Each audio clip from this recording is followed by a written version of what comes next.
कांतारा में जहां हमें सिर्फ पंजुर्ली देवा और गुलिका देवा देखने मिले थे, वही अब कांतारा चैप्टर 1 में देखना उनके साथ में और भी कई सारे देवा देखने मिलते हैं, लेकिन उनके बारे में ये मूवी ज्यादा कुछ एक्सप्लेन नहीं करती। इसलिए आज के इस वीडियो में हम कांतारा चैप्टर 1 की वो सारी देवों के साथ, वो सब कौन है, इस धरती पर आने के उनका पर्पज क्या है, और बेरमे को लेकर, मैकारा को लेकर भी जो सब सवाल उठ रहा है, सारी देवों को लेकर जो सब भी डिटेल्स देखने मिल रहा है, उन सब के ऊपर आज के इस वीडियो में हम चर्चा करेंगे। इसलिए भाई इस वीडियो को मिस मत करना, एंड तक देखना, और वीडियो अच्छा लगे तो बस एक लाइक कर देना। ठीक है, तो चलो फिर इसे शुरू करते हैं।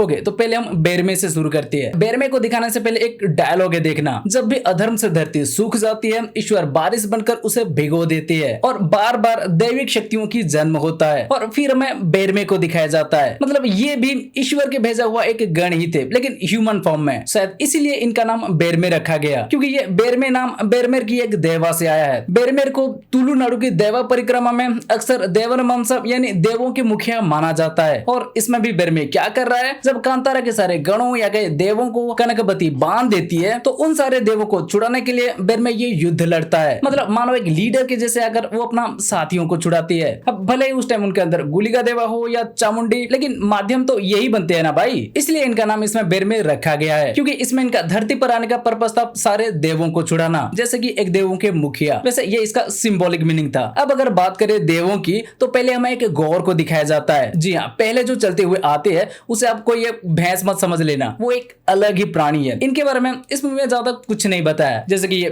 कौन है, कांतारा में क्यों है, बीच बीच में वो इसमें क्यों दिख रहे थे, कुछ नहीं। लेकिन फिर भी हमने थोड़ा रिसर्च किया तो पता चला इनका भी देवों से स्पिरिचुअल कनेक्शन है। ये इतना फेमस नहीं है, लेकिन शायद कड़ू वासवन्ना, फॉरेस्ट नंदी या बुलगढ़ के रूप में भी इन्हें माना जाता है। फिर इनके बाद हमें दिखते हैं पंजुर्ली देवा और गुलिका देवा, जिनके बारे में हम वैसे तो फर्स्ट पार्ट से ही काफी कुछ जानते हैं, लेकिन ये चैप्टर 1 देखने के बाद इन देवों को लेकर एक और डिटेल जो हमने नोटिस किया वो ये था कि पंजुर्ली देवा को रिचुअल वगैरह करके, कोला करके बुलाया जा सकता है। वो आते हैं, बातचीत करते हैं, लोगों की प्रॉब्लम सॉल्व करते हैं, और हर किसी को चाहे अच्छा हो या बुरा सबको अपना बच्चा मानते हैं। अपने बच्चों से गलती हो गई तो उसे सेकंड चांस भी देते हैं, जैसे कि कुलसिकर आकर कांतारा को जला देता है, लेकिन कनकवती आकर बुलाने पर धर्म की स्थापना के लिए वो वहां दोबारा जाने की परमिशन भी देते हैं। पंजुर्ली देवा ऐसे है, वो कभी भी पहले विनाश के बारे में बिल्कुल नहीं सोचते, पर इनके बाद अगर आए गुलिका देवा पर तो वो भाई कभी भी शांत नहीं दिखते। माहौल शांत हो तो वो बाहर आते ही नहीं, क्योंकि बातचीत करके मामला सुलझाना उनका स्वभाव नहीं। फर्स्ट पार्ट में देखना वो तब आते हैं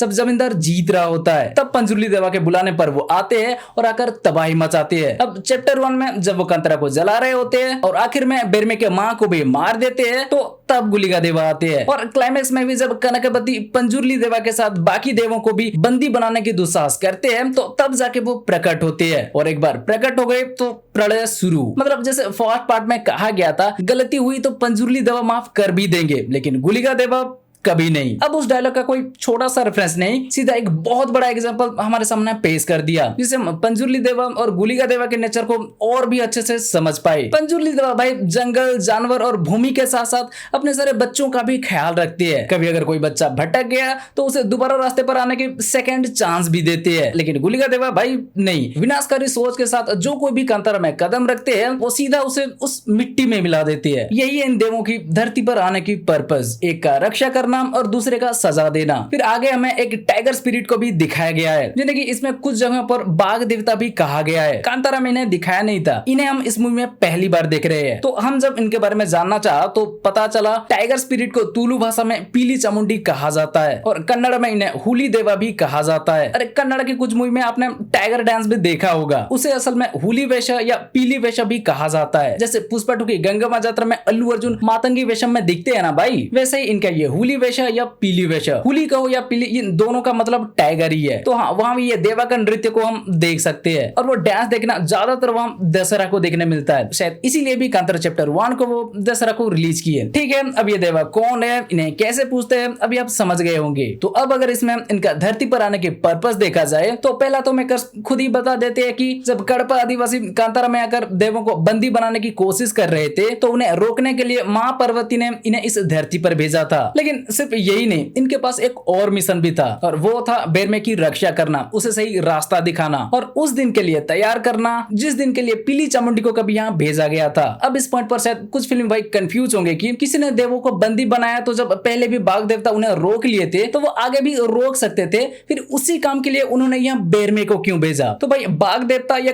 पीली चामुंडी भी एक देव ही थे, तो अभी जैसे कडप्पा आदिवासी देवों को बंदी बनाए, फ्यूचर में भी वो फिर से ऐसा ना करे इसका क्या गारंटी है? इसलिए कडप्पा आदिवासियों की हरकत को देखने के बाद उन्होंने डायरेक्ट किसी देव को नहीं एक ह्यूमन स्पिरिट को भेजा जिसे फ्यूचर की ऐसे सिचुएशन के लिए तैयार करना था। तो उस जर्नी में भी पीली चामुंडी को बेरमे के साथ देना था। मतलब पंजुर्ली देवा और गुलिका देवा का पर्पस जैसे जंगल जमीन और अपने बच्चों की रक्षा करना, वैसे पीली चामुंडी के पर्पस कडप्पा आदिवासी जैसे पापियों को रोकने के साथ साथ बेरमे की भी रक्षा करना और फ्यूचर के लिए उसे तैयार करना। और क्लाइमैक्स में हमें दिखाया जाता है चामुंडी देवी को, जिनका पर्पस के बारे में तो सब कोई जानते हैं कि वो क्यों आते हैं और क्या करते हैं, लेकिन इन्हें लेकर और पीली चामुंडी को लेकर थोड़ा कंफ्यूजन है। कुछ सोर्स का कहना है पीली चामुंडी और चामुंडी देवी एक नहीं है। कांतारा की क्लाइमैक्स में हम ऋषभ शेट्टी को जिस रूप में देखे, उनके अंदर जो आए थे वो चामुंडी देवी थे। उन्हें माँ दुर्गा के एक फॉर्म भी कहा जाता है, तभी दशहरा पर वो त्रिशूल वाला रेफरेंस आप समझ गए होंगे। लेकिन पीली चामुंडी को लेकर सुनने मिल रहा है कि ये कोई देवी नहीं, एक टाइगर स्पिरिट ही है जो चामुंडी देवी के शक्ति को रिप्रेजेंट तो कर रहे हैं, लेकिन सीधा वो चामुंडी देवी नहीं है। तो हाँ, अगर ये बात सच है तो क्लाइमैक्स में भी जो टाइगर हमें दिख रहा था वो सिर्फ पीली चामुंडी या कहीं हुली देवा ही थे, और ऋषभ शेट्टी के अंदर जो आए वो एक अलग देवी गुलिका देवा के बड़ी बहन चामुंडी देवी थे। पर फिर भी भाई इस बात को लेकर अगर आपके पास और ज्यादा जानकारी है तो कमेंट सेक्शन में हमें बता सकते हो, ताकि हमारे साथ बाकी सारे फिल्मी भाइयों को भी ये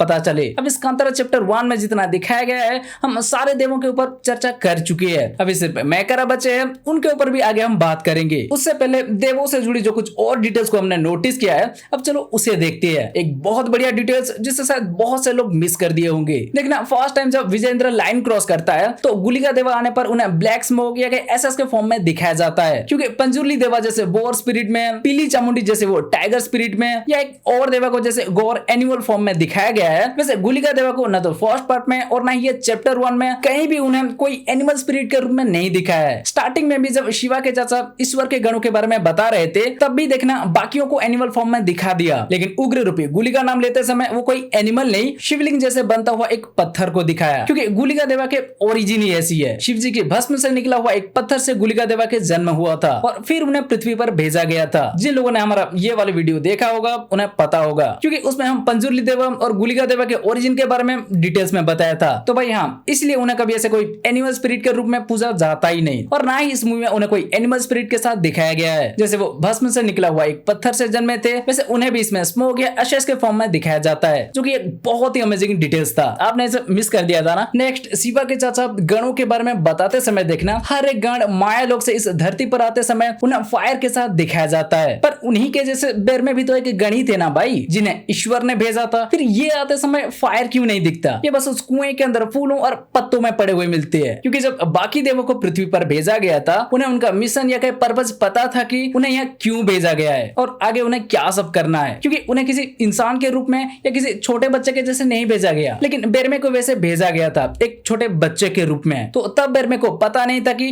वो यहाँ क्यों आया है, मतलब जब वो धरती पर आया तब उसे यहाँ आने का इरादा, उद्देश्य या पर्पस पता नहीं था, इसलिए उसे बाकी गणों के जैसे एंट्री में फायर के साथ नहीं दिखाया। लेकिन क्लाइमैक्स में देखना, जब मैकर आकर बेरमे को कहते हैं किस लिए यहाँ आए हो, ये दिखाने का समय आ गया है, और ये कहकर वो बेरमे को उस कुएं में भेजते हैं। तो तब जाके बेरमे उस कुएं में जाने के बाद जाके बेरमे को उसका यहाँ आने की पर्पस पता चलता है, और जब पता चलता है तब देखना उसे भी वैसे आकाश से धरती पर फायर के साथ आते हुए दिखाया जाता है, जैसे कि बाकी गणों को दिखाया गया था। लेकिन क्लाइमैक्स की उस फायर में हमें पहले पंजुर्ली देवा भी दिखते हैं, क्योंकि बेरमे के अंदर गुलिका देवा आने के बाद वो सबको आजाद करते हैं, और आजाद होने के बाद वो सब गुलिका देवा के साथ भी आते हैं, तभी हम वहां उन्हें देख पाते हैं। बस वो रणभूमि में नहीं उतरते, क्योंकि अधर्मियों का संहार करना गुलिका देवा है, और उन्हें भी उन लोगों को खत्म करने के लिए सिर्फ कुछ ही सेकंड चाहिए। तो पंजुर्ली देवा क्यों आएंगे? इसीलिए तो वो पीली चामुंडी को भी रुको कहते हैं, लेकिन फिर कनकवती की वजह से चामुंडी को बुलाना पड़ता है। ठीक है, तो अब अगर आए मैकारा के कैरेक्टर पर, तो भाई ये एक देव थे, एक इंसान थे या क्या थे, इन्हें लेकर ज्यादा कुछ नहीं बताया। ये विजेंद्र के टाइम से दिख रहे थे और क्लाइमैक्स तक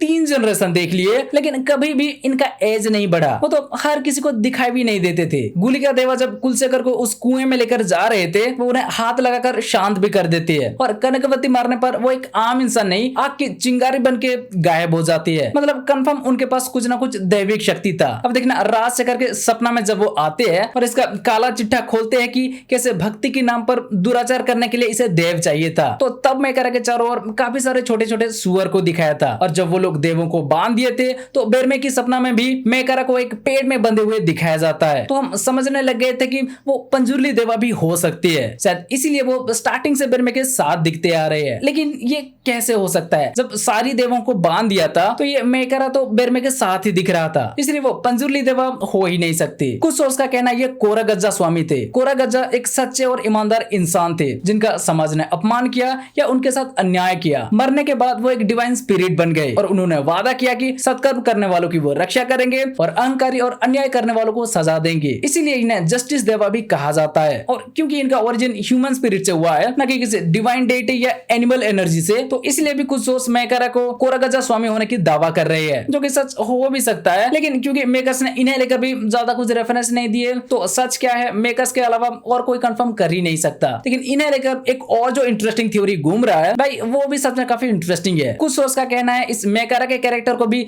ऋषभ शेट्टी ने ही प्ले किया है। मतलब चेहरा सिर्फ उनका है, बॉडी के लिए उन्होंने VFX CGI का सहारा लिया है। अब ऐसे काफी सारे थ्योरी बन रहा है, लेकिन मूवी में इसका कोई क्लियर एक्सप्लेनेशन नहीं मिलता। भाई ये बात तो सच है कि ये मूवी फर्स्ट पार्ट में छोड़ी गई अनआंसर्ड क्वेश्चन के जवाब नहीं देती, उल्टा और काफी सारे सवाल हमारे लिए छोड़ जाती है। वैसे हमें तो ये कोरागज्जा स्वामी वाली थ्योरी सही लग रहा है, फिर भी इसे लेकर आपका क्या कहना है हमें कमेंट करके बता सकते हो। इसका भी सही आंसर शायद मेकर्स ही दे सकते हैं। ठीक है, तो भाई बस ये था कांतारा चैप्टर 1 के सिर्फ देवों के ऊपर एक वीडियो। अब चाहो तो हम इसका बाकी डिटेल्स के ऊपर भी वीडियो ले आएंगे। बस अगर आपको ये वीडियो अच्छी लगी हो तो वीडियो को लाइक शेयर और चैनल को सब्सक्राइब करना, ठीक है ना। तो चलो फिर मिलते हैं अगले वीडियो में, बाय।